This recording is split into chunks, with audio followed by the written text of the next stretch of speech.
Podcast is intended for mature audiences.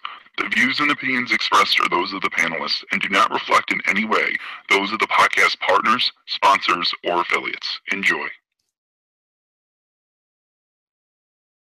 Hi, this is Michael Buffer, and you're listening to the voice of the people. Let's get ready for Boxing Voice. ThaBoxingvoice.com. You need that fear.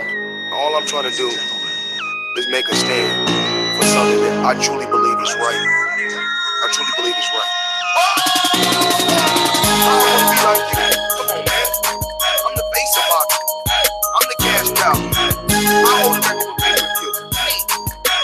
My drop, I know my drop, I know my situation. I don't want to fight.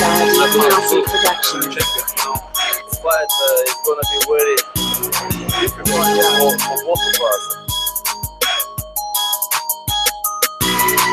ThaBoxingvoice.com. Yes, welcome back, ladies and gentlemen. Welcome back. Shout out to the Boxing Voice. Shout out. Where's my Shout to us. Shout to us. My applause. Shout out to us. We're fucking back. We're back, dude. We're back. It's Tuesday and we're back. New York City was off and popping. Eddie Hearn's making a splash in New York City. We got pictures at the Empire State Building, and we got a little bit of drama. I'm gonna compare Luis Arias to Hector Camacho Jr. Excuse me, not Jr. Definitely not Jr. Fucking Hector Camacho, the badass he was. All right. I don't know if Arias is Puerto Rican or not, but he definitely speaks fluent Spanish. Shout out to him. Isn't he Cuban? Because he's the Cuban. Is he Cuban? Well, that's his nickname, isn't it? Cuba, like Luis, like Cuban Aries or Cuba Aries. I don't know. Shout out to the fact that he's Latino and speaks fluent Spanish. And, look, we're going to get all into the juicy details about Daniel Jacobs, the Miracle Man himself, coming back live on HBO. He signed about a 3-fight deal with HBO, and now he's signed to Matchroom, and they're making a splash. They had a press conference in New York City. Our TBV correspondent, Adam TBV, you can follow him on Twitter, was out there on hand. He's interviewed everybody. He should or may be calling in. We shall see a little later. But let me head on out to the Golden State, to my co-host and my friend, the Hipster. Oh, I got to play his intro again. Mr. Yeah, of course. Come on. ThaBoxingvoice production. This is a beautiful performance against a very tough guy in Michael Johnson. How do you feel about it? Fuck that. Conor McGregor. ThaBoxingvoice.com. You know me, Larry. From a wicked entrance, from a flip over the rock into a knock out now. When the main thing is, I just want the guy. I wish. ThaBoxingvoice.com. Yes, the hipsters here. Haters beware. And shout out to Dollar DiBiase on the intros. Go to his Patreon, patreon.com/Dollar DiBiase if you want to get your own intro when you call in to TBV. And just shout out to him overall. You know, he's a Facebook friend of mine. He's a Facebook friend of mine, unlike Ness. You know, just saying. Just saying. You ever sent me a request? No. All right, because how many Matt Hunters you think there are? There's only one Hipster Hunter, but there could be dozens of Matt Hunters. Actually, there's probably thousands of Matt Hunters. But anyways, digressing to the topic of the show, Daniel Jacobs versus Luis Arias is official. Kicking off Eddie Hearn and Matchroom Sports USA's first ever event on HBO, plus Jarrell Miller versus Mariusz Wach. I definitely think it's going to be a entertaining card. I know I was kind of, shitting on these two matchups beforehand, and I still have my critiques of these matchups. Absolutely. But I think regardless, both these fights will be entertaining. Similar to like the Sean Porter, Adrian Granados fight, how, yes, that is in a sense a mismatch, but that should be an entertaining, fun fight to watch. I think both these fights will be entertaining. Definitely, definitely. Well, Daniel, the Miracle Man Jacobs, takes on the undefeated Luis Arias. And I just want to say the press conference was definitely entertaining. Arias was not feeling the pro Jacobs promotion that was going on. He hated it. He hated it. No. I forget who it was, but somebody, I forget, I think it was for either HBO or the event. I forget. I don't care. But they're talking about how HBO is going to run a 15-minute special on Daniel Jacobs and his career. Yes. And that was, I believe that was Peter Nelson. Okay. And he just looked at him and laughed. He was trying to hide his laugh under his mouth, under his hand. But it just can't happen. He was obvious, and when he got up there, he exploded, man. He erupted. It wasn't really a laugh. It was more like at first he gave him that side look, like, what do you like? I'm his opponent right here. Like, you're gonna do this special for him, not the fight, for him. What if I go in there and beat him? And then he sort of gave like the chuckle, like, ha, like these motherfuckers, like they think I'm gonna lose. They're all betting on me gonna lose, and you can tell he kind of had that chip on his shoulder. Now, let me ask you a question here from a financial standpoint, right? Like, if you're HBO, they're talking about they're going to do a 15-minute special on Daniel Jacobs. How much does it cost to do a 10-minute on his opponent? Because that's what's wrong with boxing. We highlight the A side, and that's why we have that terminology in our sport now. A side, A side, A side. So guys like Arias, even if they lose, they can never rebuild from this, because guess what? We didn't highlight him. He had to go up there himself and tell the world, look, I'm a better amateur than Daniel Jacobs. I never got dropped as an amateur. I have more national wins as an amateur. Daniel Jacobs never got took out the U.S. And, obviously Daniel Jacobs had his own things to say about that. But if they highlighted both men, maybe these guys could come back easier to our casual fans. Yeah, but I think obviously HBO is being economical. They have a shrinking boxing budget, which is very odd because they seem to be investing in Jacobs. But yes, they have a shrinking boxing budget. So I'm not saying it's going to cost a lot to make a 10-minute little tiny added on part to make it a full 30-minute sort of 24/7 special, at least a one episode full of these both guys.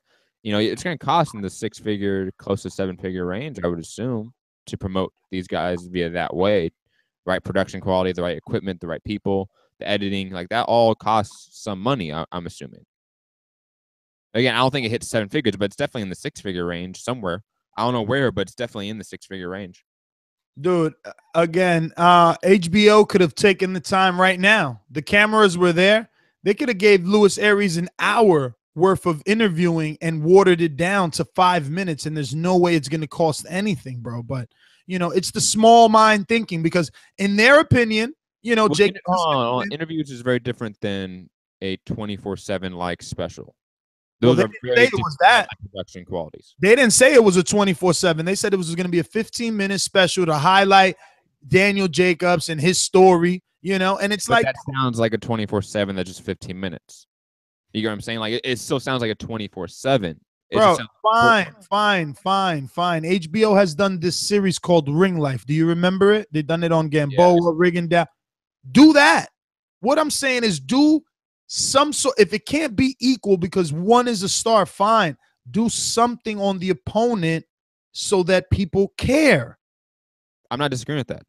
See, I care. I'm invested in Luis Arias. I know him. I know you. Daniel Jacobs respected Arias. He said that. He said anyone that knows boxing knows who Arias is. They knows how good he is. I'm supposed to be in a showcase, but obviously Arias is coming to win.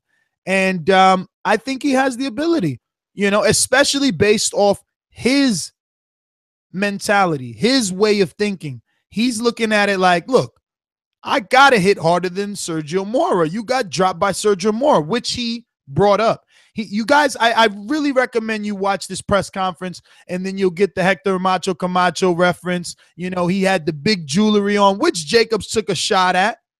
Jacobs took a shot at that he was up there with the jewelry and stuff. But it was an interesting press conference, to say the least, man. I enjoyed it, and I think this fight is going to be a lot better than people expect.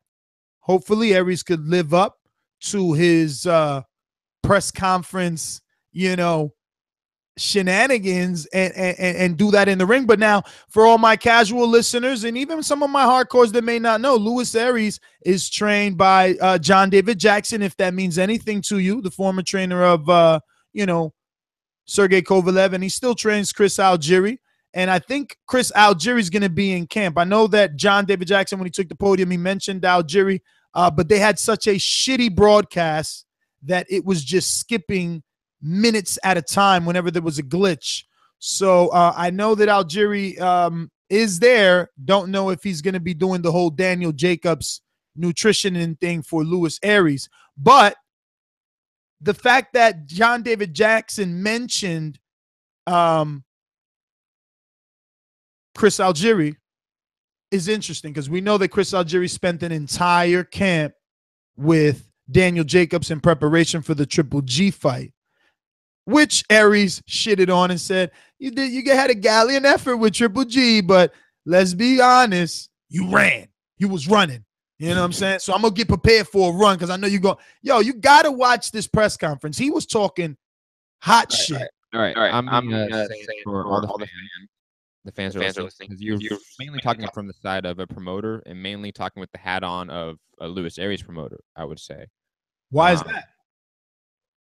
Why? Because you're not educated in Aries to know how good he is? No. Don't say I'm not educated, because like everything, every subject in life, there's positives and negatives. Just with this fight, there's positives and negatives with this fight. So you mentioned all the positives, which I don't necessarily disagree with. I don't disagree with What's some of the negatives? Go ahead, pessimist of the show, as always. I got to get a hat made that says the pessimist is on the left of me or the right of me or in front of me. Nobody really knows Luis Arias. Even if you're a hardcore fan, you've seen him fight a few times on undercards of Kovalev War pay-per-views. Matt, you're gonna hate me for this, but we got to bring in our New York City. Oh, that's Adam TBV. He's on the line before he goes back to another job. Let's get him on so we could get some firsthand on what took place at the press conference. Adam, what's going on, brother? Are you still at the press conference? Or are you en route? What's going on? I mean, not en route. I mean, obviously en route. No, I'm in Manhattan. I'm in Manhattan right now. I just left the press conference about 20 minutes ago. Like Ness said before, you got to watch it. It was live. It was lit. Arias came in there with a chip on the shoulder, said, man, I was a better amateur than you. You've been dropped in the pros numerous times. You ain't got nothing on me. And I think the way when I was looking at Jacobs, he looked not shook, but like shocked that this young dude came in with all the confidence that he did. And go to the Boxing Voice YouTube channel today, maybe later tonight. You're gonna get a whole bunch of videos and interviews that are gonna be posted there.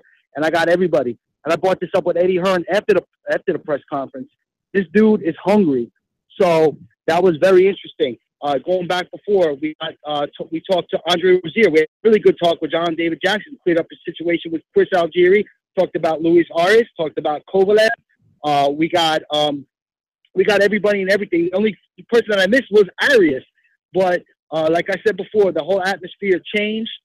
Big Baby Miller had a lot to say about Lou DiBella, stuff to say about Al Heyman, stuff to say about Deontay Wilder. There's just a lot of news and information that's going to come out of the press conference today, and we're going to have that tuned up soon on the website, on our YouTube channel.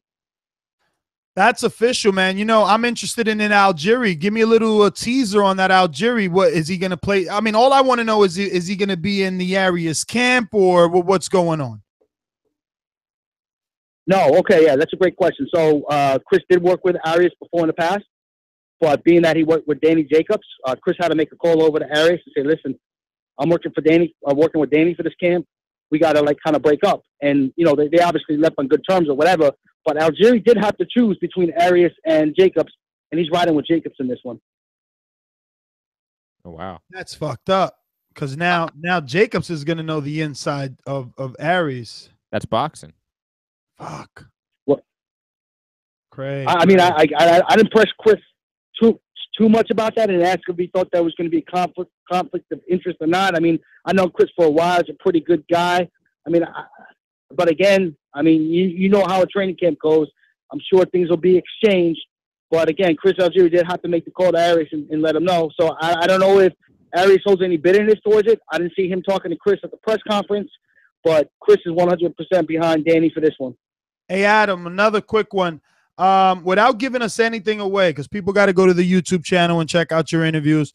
But based off what you heard Big Baby Miller tell you and what he might or might have not said about Al Heyman, are those words sharp enough that he will not be able to get a Deontay Wilder fight? Like, let's say he goes to HBO now and he's so super successful, he ends up being the last man standing. It's like, we got to make Wilder Big Baby. Did he? I got you. Did his words cut too deep, or was he on the safe side?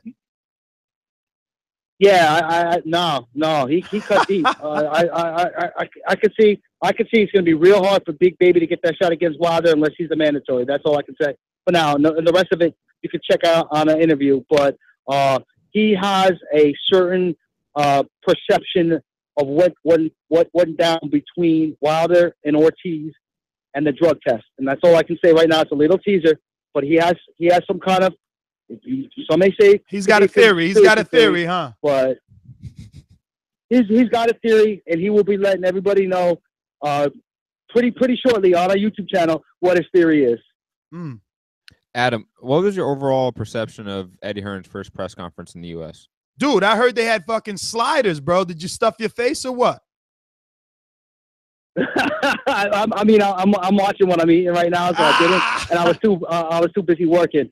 But what I will tell you is this: the fact that Arias brought it the way he did, the fact that you had a big personality like Big Baby Miller, on top of Jacob signing with HBO, you could see Eddie Hearn grinning when Arias was on the stage, and he references on an interview that I did later. There's no better way to kick off Matchroom Boxing in the U.S.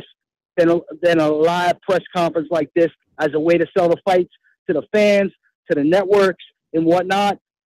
So yeah, I mean, and to be frank with you, I think this could be a trap fight for Danny Jacobs. I mean, not much is known about Arias, but he was a great amateur. Danny's been off since the Triple G fight. He's been enjoying himself in the summer. So Danny will come in 100%, and he may get caught slipping. So this is not going to be a walkover. This is not going to be a retread opponent. This ain't going to be no 35-year-old. This is a young, hungry dude. He is green, but it's certainly going to be interesting. And I appreciate the matchmaker. I'm glad that they made this fight. And yeah, it definitely was a splash. And hopefully we get a nice crowd on Long Island for it, and a lot of people watch it. Well, Matt definitely dislikes you now for saying that you appreciate the matchmaking, because he's been hating on this one. Yo, Adam's an optimist, man. Come on. Yeah, you're the only half empty guy. Your heart's half empty. He's a live dog. He's a live dog, absolutely, but he is still a underdog, and this is still a step back from what I would have liked to see from Jacobs, who barely lost to Triple G. Yo, remember it took Chris Algieri. He came up the same way out of nowhere. HBO put him in there with Ruslan, and boom, a star was born. Exactly. I say he's a live dog. I think that's a very accurate representation of this. I'd like to say this before I leave because I got to jump right now. But, you know, for Danny Jacobs' comeback fight, you would have two types of opponents. You may have an ex-champion who's 34 years old, who's got a couple of losses on his record. He may have the experience. Or you have a young guy that people may have not heard of before that can come out of nowhere. But there was no way they were going to throw Danny Jacobs right away against Triple G and Canelo. You know, they're probably mandated to fight again. And Lemieux looked like he's going to have that Cotto fight. Billy Joe Saunders don't want none of it right now. So they had to find an opponent for Danny Jacobs. And I'd rather have this young, hungry fighter than somebody that was a retread. All right, so I got to leave you fellas now. Check that YouTube channel later, and I'll listen to the rest of the podcast later. All right, Adam, thanks again for all the hard work. There you have it, Adam TBV on all forms of social media, killing it in the New York City area. If you want to meet him, he's going to be out in Nassau Coliseum for this fight, and he'll also be at the Deontay Wilder fight as well. And basically almost every New York fight. Yeah, basically, New York. I gave him New York, man. I'm here for the shows for you guys. Man, he said some interesting things for sure. Big Baby definitely crossing over, but for Big Baby, he has a faster route at a super fight. Wilder's not a super fight. Let's be honest.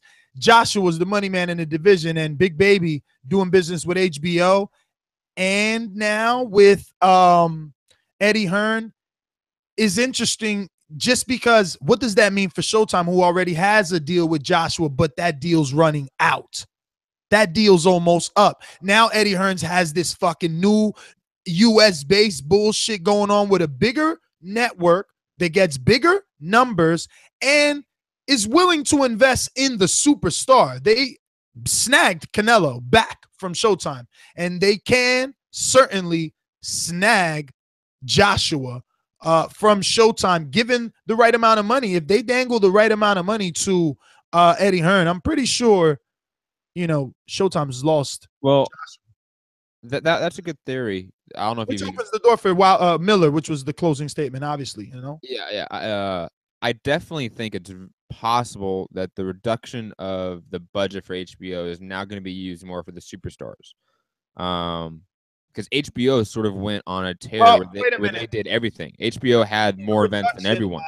You keep saying reduction. I think I put it out already, my interview with Kathy Duva. I mentioned that because you fucking drill that in my head. And she's like, I don't know why reporters keep saying that HBO has their boxing budget is diminishing. In fact, that's quite the opposite. I didn't say it was diminished.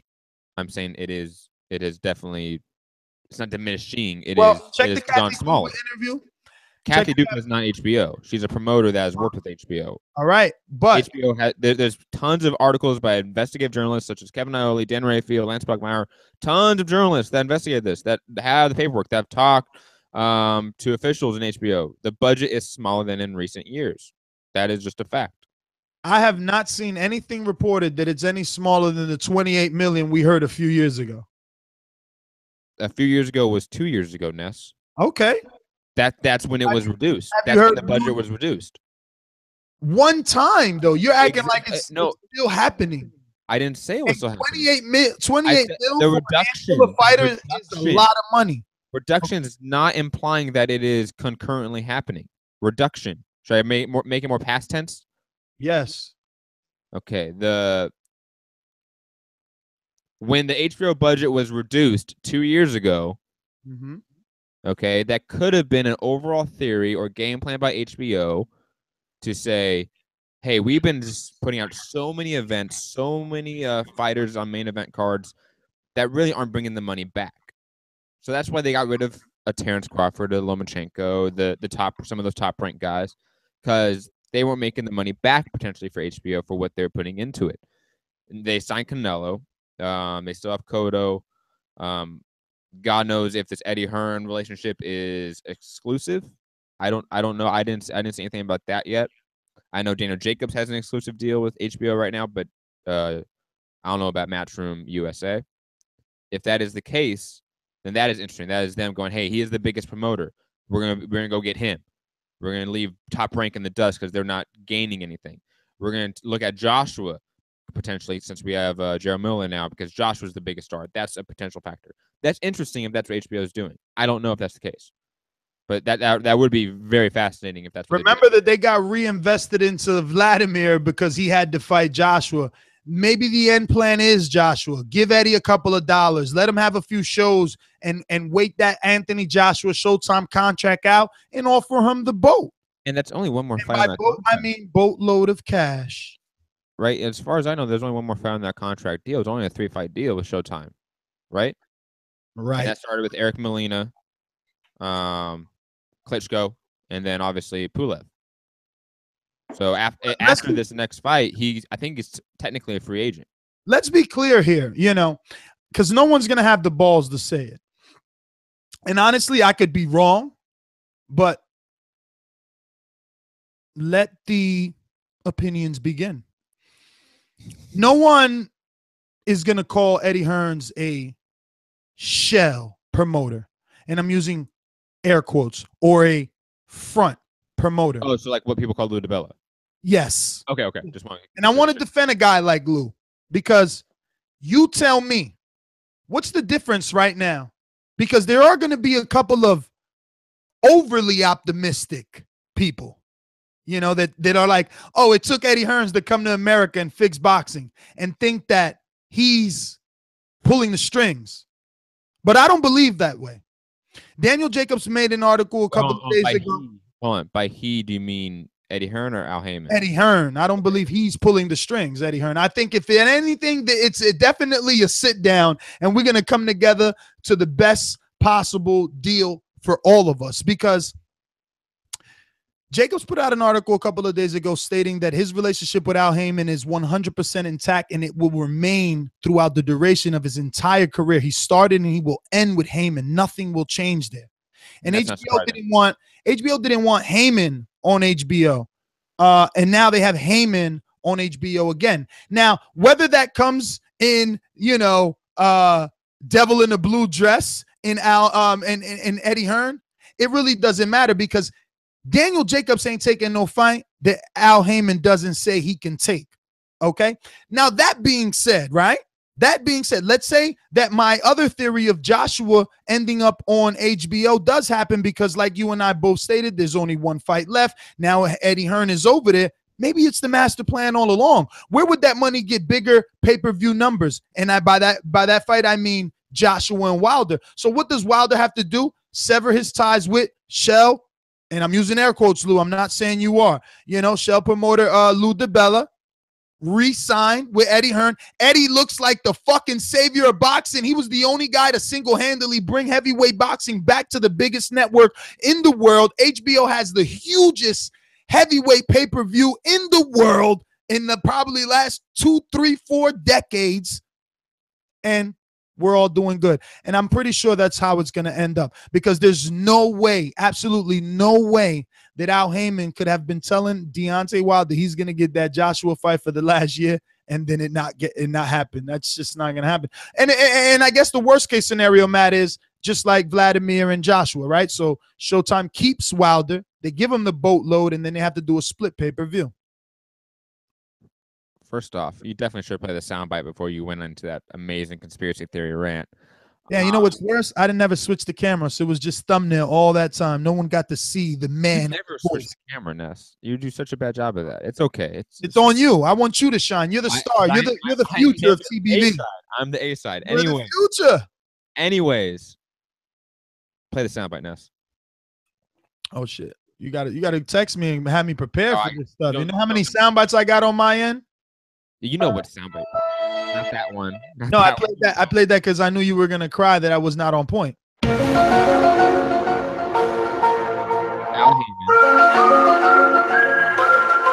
Heyman. We know that you at one point did try making the PBC into the League of Boxing. How you were going to be like the commissioner, and then instead of football teams, it would be like promoters. That was the idea of PBC. That can still happen. I don't know why we are under this impression that PBC is dead. Like maybe that iteration that we saw, that version we saw, that format we saw is gone. In its sense, I think that's sort of true. So this is like X-Men with the new uniforms? Yes, absolutely. This is Days of Future Past. We're going back, rewriting history, new timeline. Anyways, digressing, I think that Al Heyman has set up these awesome relationships with guys like Eddie Hearn, Lou DiBella, even Top Rank has now have a decent relationship with Al Heyman, it seems. Golden Boy is slowly warming up to Al Heyman, et cetera, et cetera. So we're getting to this point where Al Heyman is sort of the puppeteer in the back, in a sense. I don't think it's as controlling as some people think. I think it's him just basically being the advisor to so many fighters that he's in a lot of these meetings. So in a sense, he is by default steering all these moves. Now, do I think it's a mastermind to get Wilder away from Showtime and Lou DiBella to Eddie Hearn on HBO? I don't know about that. I think that could be something. But again, if everyone's singing Kumbaya in the campfire, do we need that? Do we need a hostile takeover of Showtime's acquisitions, which Showtime has done an awesome job of getting? Showtime has definitely come up to a point where in the last year and a half, they are superior to HBO, I would say. So is Al Heyman's big move from HBO to Showtime, then to free TV, back to Showtime, back to HBO? That seems way too convoluted for me. I think it's a lot more accidental than what a lot of people think. And you also figure in this. The reason why Al Heyman is back on HBO in a way that is so evident is because HBO had a huge turnover. The head of their boxing department, I know I'm getting it wrong, was fired. What, year and a half ago? A year ago? Was it what, Ross Greenberg? Yeah. And then the Showtime guy went over there, and he's gone too. Yes.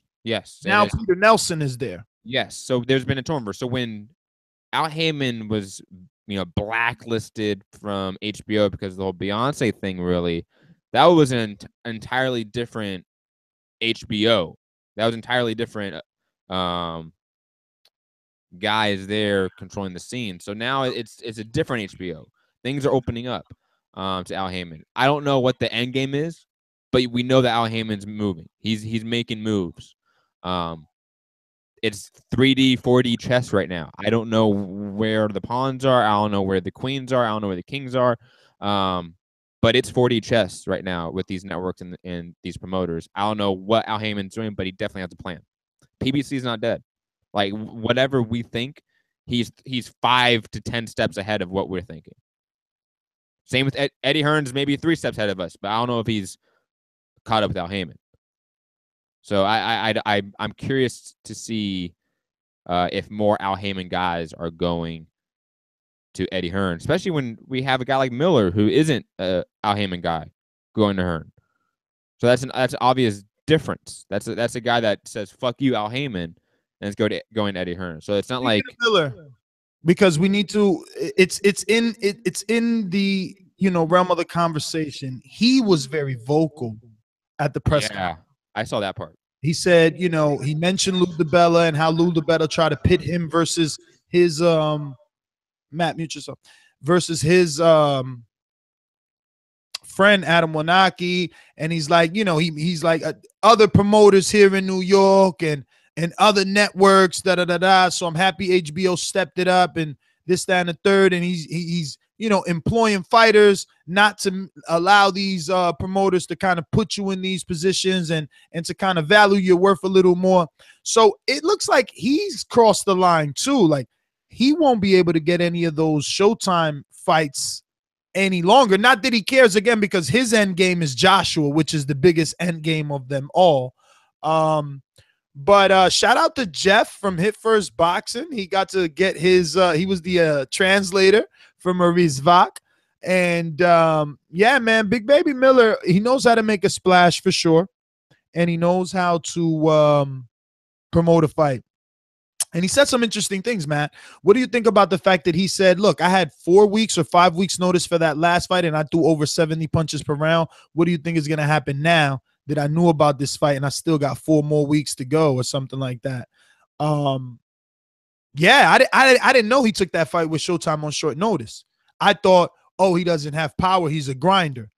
And speaking to his trainer, Adriano Sosa, I was in the gym when I was interviewing TMT's own Richardson Hitchens and Little B-Hop over there that signed Al Heyman.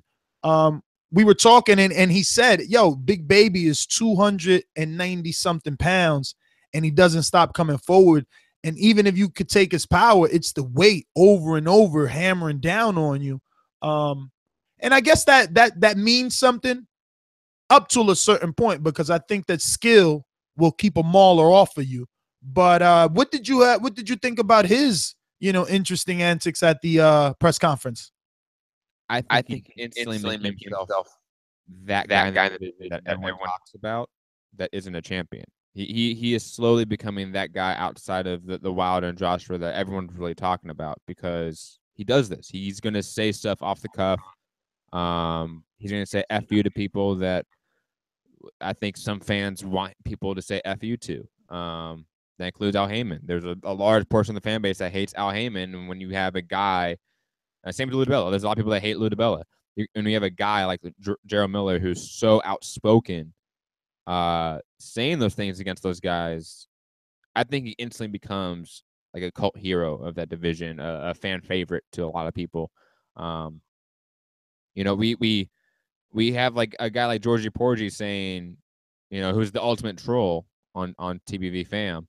He is saying, Jarrell Miller is going to beat Wilder and Joshua. He's the true champion of the heavyweight division, blah, blah, blah. Stuff like that today at the press conference is going to keep making people say that. Even if it's not fighting. If you keep doing stuff like that, people are going to believe in you. People believe in George Groves based off of him losing to Carl Froch the first time. Why? Because he talked such a good game. No, I believed in Groves before the loss. Even when I thought DeGale beat him at 11-0, his style. He was really smooth. I was impressed that he could flow that way as a white boy too. He has some good. Agreed. But we've come to that time, ladies and gentlemen. Remember to subscribe to the YouTube channel. It's extremely important. You don't want to be left behind. You want to subscribe. You want to get those notifications so that you know whenever we go live, you get that bell. You know, you got to tick that bell so you can get that notification, and you'll know that we're here. And if we come, you shall follow. So the number is 1-425-569-5241. Press 1 time if you want to voice your opinion here on the Voice of the People hotline. We're going to go out to 212-855. First time caller, 212. You're up. Yo, what's up? Nice. It's me. Hey, Mitty, what's up? Hey, I'm good. Well, I'm happy that, as you say, I subscribed, right? Because I got a notification. I didn't actually know that Eddie Hearn was in New York and that the press conference was going on. If I had known, I would have gone there because I really want to catch Eddie Hearn if I could and just have a few words with him. But, I'm quite excited about like the Matchroom USA, and I hope that it grows big, because like the way that Eddie does business is only good for boxing, and it's very interesting that he's like taking a look at the markets in the USA. So that's cool. As far as the fight and as far as the whole event, I'm only interested to hear about the comment that Big Baby Miller has made about Luis Ortiz. I hope that you release the video on your YouTube channel soon, because it could be interesting, and I've got a feeling that it's backing up like a lot of the conspiracy theory and a lot of like the hit that Wilder was getting when the news first came out. So I'm sure that it's going to make a show that where you're going to be defending Wilder, and it's going to make for a good conversation. Yeah, obviously, I don't think there's any truth behind it. Popping for performance enhancement drugs is what it is, right? You can't fake it, so you can't really defend that. But it's going to be interesting to have the debates and see what his view is. So that's all really I've got to say. It's good to speak to you guys as usual. So yeah, that's me. All right, Coach. Thanks for calling in. Hey, you have it, Coach Mitty over here in the U.S. tricking us with the 212. Final thoughts time. I think I'm gonna be like Adam. Call me optimisticness, glass half full. Call me singing in the morning. Yo, I already text 2 people today, voice text, like, yo, I'm having such a good day. I don't know. What ringer is it? Your favorite. Man, he's late, bro. You hear that? Come on, man. Yo, you hear that, bro? No, we're going to play his intro. We're going to. Yo. Hey. If he brings that high energy, come on. Nah, you be spoiling these guys, bro. Spoil. He's a ringer. Yo, first of all, let me say, I don't play Showtime to see you all there, not even putting a goddamn motherfucking effort. If I want to see 2 motherfuckers just fight, I pick up a fight with somebody in the street. Don't need that shit. You don't love that form I do? Just move along. Gone. Fuck you. Next. What a great show. Time stop, donate. Hey, yo, Team Mad, baby. Team Mad. Maddie, what's going on, baby? Thanks for having my back. Because you know how fucking Ness will do me. Listen, we got to back up, big baby. These men talk the talk, fight the fight, never do. What else you want? Why we can back up these men more than we back up? Yo, what you talking about? Never duck. He ducked Adam Wanaki. He said it's his friend, so he don't want to fight him. About? Start spreading rumors. Start spreading rumors. What the fuck, problem, bro? You always fucking up. Big so wait a minute. So y'all could call Broner a duck if he says he can't fight his big bro Lamont Peterson, but all of a sudden this ain't a duck. Nah, that ain't no duck. Oh, all right. All right. So can do it, so Big Baby can do it. Charlo's is real brothers. Some people got a pass and some other people don't got a pass. Yo, doggy, Charlo is blood brothers. They got the same father and mother. What's wrong? Don't be disrespectful, man. That guy was on the podium today saying he was black Polish. Listen. He said he was black Polish on the podium. Did you even watch the press conference? Stop blocking. Stop blocking, Big Baby. That's what you gotta do, nigga. Big Baby promotion. I was in his gym. Did you thumbs up the videos from his gym? No. Fuck yeah, nigga.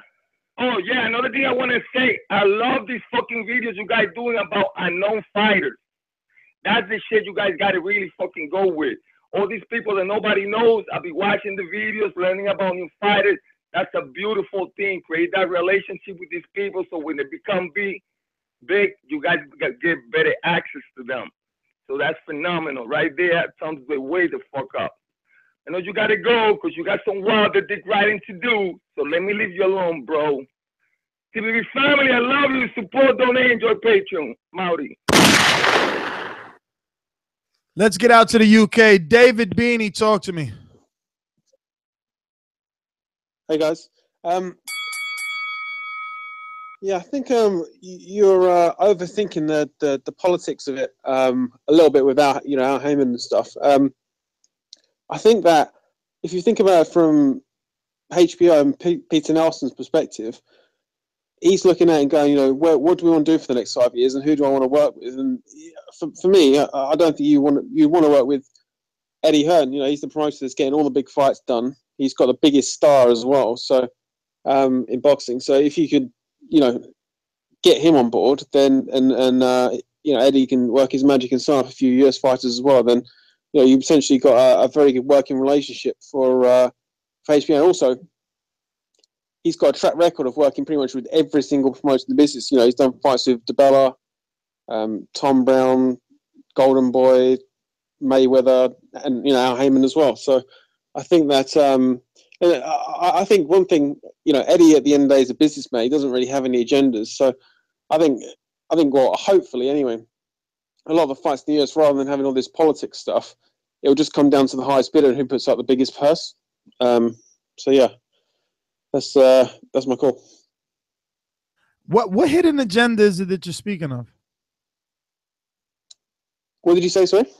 What is the hidden agenda that you speak of? Did I say hidden agenda? Yeah. Did I? Yeah. Regarding what? And you also said that you think I am a bit, I don't know if you said overboard on the theory or something. No, I just said you overthinking a little bit with Al Heyman is sort of behind this Eddie Hearn move, is what I'm saying. I just think that from my opinion, is how could where it come from is. I mean, how could he not? Let's think back a second, because you see, people don't like. No, wait a minute, Matt. You can give a. You have no evidence. All right, but I'm gonna give my opinion. All right, and my opinion is this: was this press conference Big Baby Miller, Mariusz Wach? No, it wasn't. They were not even announced till today. They were not even on the press release. You know what this press conference was? Matchroom USA, Daniel Jacobs will have a press conference in New York City to announce Matchroom Boxing and USA and HBO merger, okay? Those guys didn't even get announced. So who does Daniel Jacobs belong to? Let's be honest here. Like you can say I'm overthinking it, but if you're my advisor, how do I do something without your advice? I don't know. You don't need his approval.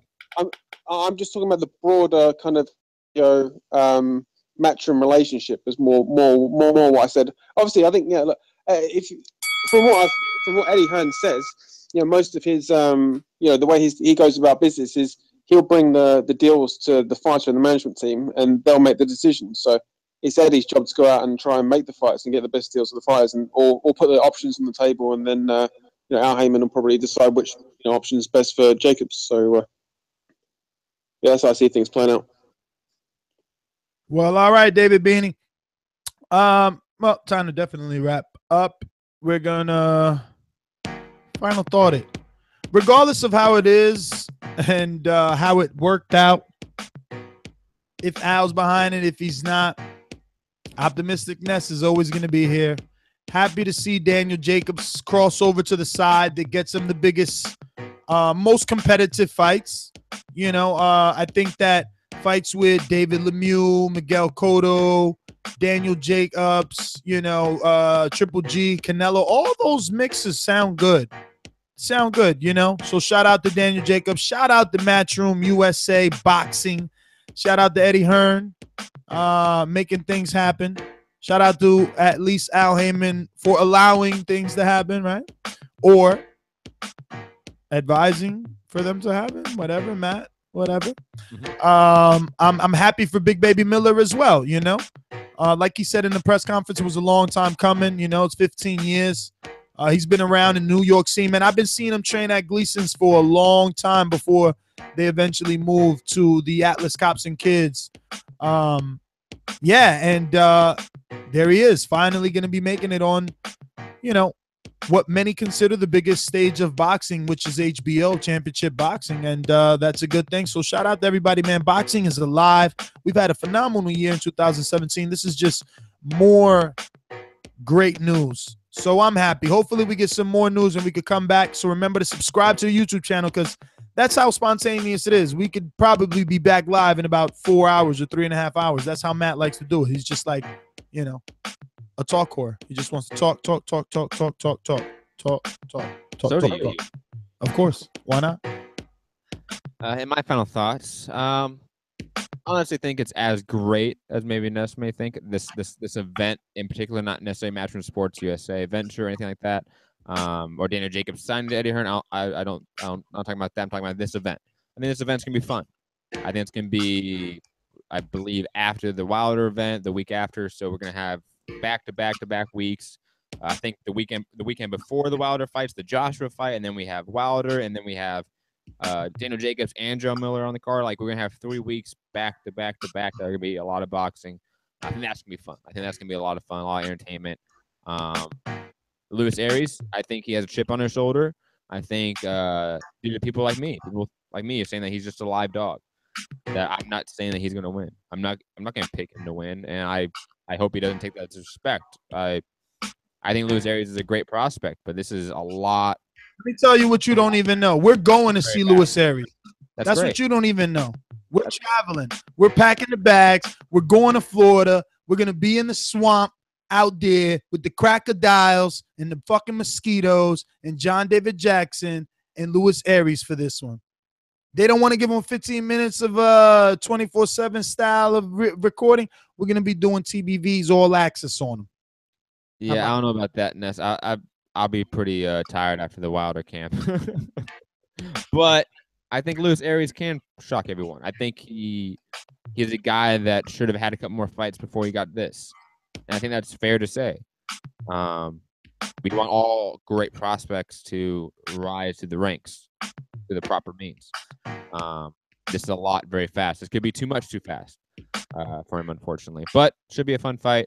And I can't wait to watch it on HBO, which is going to be fun. Because to me, I have HBO, so it's not pay-per-view, just my subscription. And I'm Matt Hipster. You can find me at Mixed Combat News on Twitter, Matt Hunter TBV on Instagram, my MMA podcast, Mixed Combat Radio on Patreon, SoundCloud, YouTube, iTunes, etc. Peace.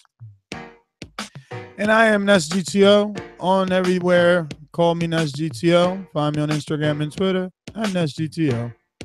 Gotta go. Peace.